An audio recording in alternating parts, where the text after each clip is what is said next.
the district woman representative for NAPAC. I'm here with a team of the executive members of the pre-primary teacher training and education institutions of Uganda, their association. These are we have here a president, we have a general secretary, and we have a secretary in charge ethics in that association of pre-primary teachers. They came here to present a petition to the speaker concerning the plight of early childhood education in Uganda.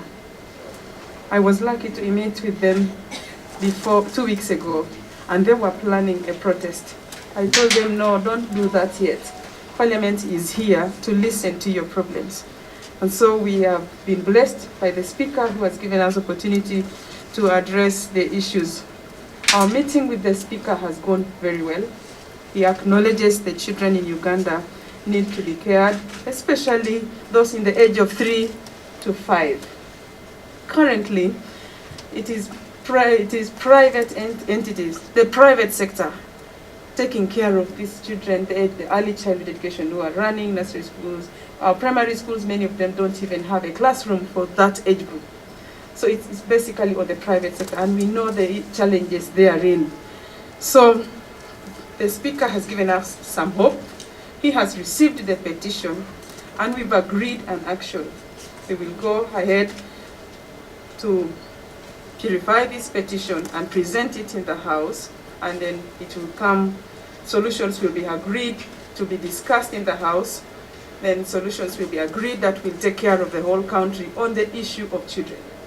We are aware that we have so many children in that category who are not attended to completely. We are aware of the failed parenting in Uganda. So as a government or as a parliament, we want to help where we can. There are things that parliament can do, there are things that the executive can do. We will want to streamline those to see that our children get the attention they deserve from us as their leaders. So that is it from me. You're also aware, you media people, you're aware that more than 300,000 Ugandan girls are pregnant. That is the number above the ordinary, the normal.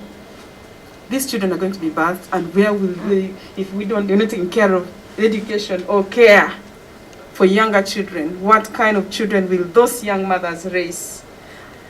Are they the children who will cause problems in this country? So we need to prepare ourselves as a country. It's not just a thing for Kampala, it is for the whole country. We need to take care of our children, not just in the university or in secondary or in primary, from the time they are birthed. Let me allow the president of the association to introduce his team and to give his communication. Yeah, thank you, Honorable Faith Nakut. With me is the Secretary General of Pre-Primary Teacher Training Institutions Association Uganda, Mr. Robert Odong. We have the Secretary for Ethics and Integrity, Reverend Edward Kawanga, right here, and speaking is the President of the Association, Moses Bina. The Executive Committee members of Pre-Primary Teacher Training Institutions Association Uganda, PTI Uganda in short, have just submitted a petition to the Speaker of Parliament, the Right Honorable Jacob Olanya. The petition regards the plight of early childhood care, development, and pre-primary education in Uganda. The subject matter of the petition is about the frustration of stakeholders due to absence of proper policy and disregard of the available legal frameworks in the handling of issues to do with early childhood care, development, and pre-primary education in Uganda. We have asserted that whereas all certificate courses in Uganda are assessed at the center, early childhood care or nursery teaching is not, in spite of a directive given in 2017 by the Permanent Secretary of the Ministry of Education and Sports. We are therefore requesting Parliament to direct the Ministry of Education and Sports to establish a national examinations body for nursery teaching in Uganda, or ask the Uganda Business and Technical Examinations Board to examine them. We have also asserted that the registration of pre-primary teachers, which started in July of 2020 and is still ongoing at the Ministry of Education and Sports, is not proper because available working legal frameworks have been disregarded in the registration process. We are therefore requesting Parliament to intervene and halt this sham registration.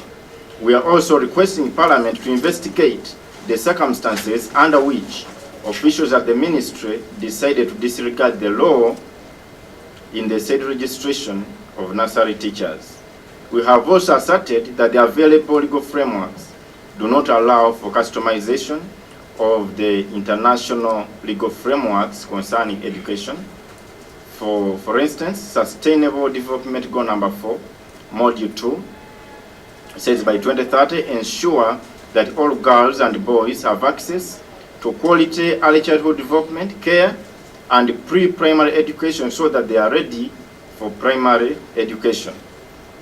Before the first lockdown, we had close to 700,000 children between 3 and 5 years enrolled in nursery schools across the country, out of a total of 3.8 million children in the same age bracket. This is representative of 18%. At that time, we had 30,000 nursery teachers and caregivers across the country. If we are to move towards the attainment of SDG number 4, Module 2, all policies must point towards increasing enrollment in nursery teacher institutions.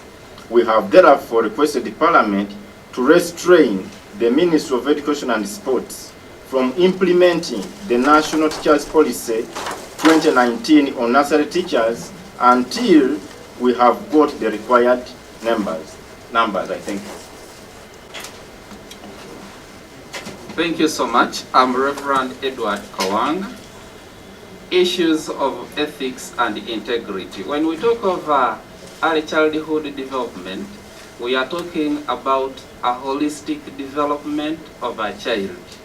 And when we talk of a holistic development of a child, we are talking of the physical aspects, the intellectual aspects, the social aspects, the emotional aspects, but most importantly, the moral and the spiritual aspects. Once upon a time, the Right Honorable Speaker of Parliament asked a question, and the question was, what has humanity gone? Where has humanity gone? People celebrate sickness and death of others. This is a question of morals. Why should we celebrate when others are dying? But how can we curb this? Taming a child when he's still young. Now, the children we are talking about, according to the WUBUS statistics, from 0 to 8 years, we have 11 million Ugandans, without those that are born today. And the ones that are supposed to go to be enrolled for early childhood education in preschools are 3.5 million Ugandans who are in homes where the government has never come up talk about nursery schools. These are misconceptions that are in the population. Nursery schools are closed. They are not operating. No one in the government has ever come up and say, we really need nursery schools and they will operate. So, our being here today is to appeal to the government, to the Parliament, so that the Speaker and the Parliament can talk or direct to the Minister of Education so that we can institute a directorate responsible for early childhood development. Because this is the key. When we talk about the Vision 2040, the National Planning Authority talks about the human capital. Where shall we get the human capital? When the children are neglected, nobody is taking care. And this is very vital. This is purely private? Where is the government? Where are the other stakeholders? Where is Uganda going tomorrow when we are not developing our younger children holistically? I thank you.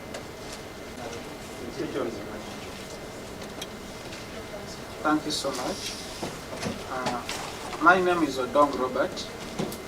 I'm the Secretary General of the Pre-Primary Teacher Training Institution Association, Uganda. Today we presented our petition, and in our petition we laid 20 prayers which the Speaker of Parliament has embraced holistically. Our major concern is to lay a foundation for our education system. We may pretend and think that all is right for our education system, but our education system is built, is constructed on a floating island. Without laying a strong foundation of early childhood care and education, all is not well. The Reverend has told us about the 5 aspects. The reason we are having many strikes in high institutions of learning, many strikes in high schools, a lot of violence among the young people, it's because there is something missing in them. The values are not built in these children. So, our concern is to redefine, to refine our education system. Let's go back to the roots and lay a strong foundation. And the strong foundation we are laying is the early childhood education and care. And that's why we are here today. We are so grateful to Honorable Nakut Faith for leading us here, and also grateful to the Speaker for embracing our petition. I thank you. Our country, do we have the infrastructure? Do we have the teachers? What can we do to see that these children below the age of 5, 3 to 5, have something they can go to as a school? How many do we have in the country? That's the work we have now to do. Do we have the relevant laws? That is the work now the Parliament is going to do, to ensure that the laws are in place that are favorable. If we are saying that we continue leaving it to the private sector, then we should have an enabling environment for the private sector to work well. How much can government regulate and how much can we allow to the private sector? That is the details we are going to split. But the goal is to see that the children below the age of 5, 3 to 5, are taken care of, are not just left to whom it may concern, given the fact that we acknowledge the parenting has failed in our country. So we are stepping up as legislators, and I'm happy for this team that accepted to listen to me when I told them not to strike. They accepted to be patient. So thank you very much. Let's give government a chance. Let's give Parliament an opportunity to process these things. Don't go to the street to strike. That is my prayer. Thank you.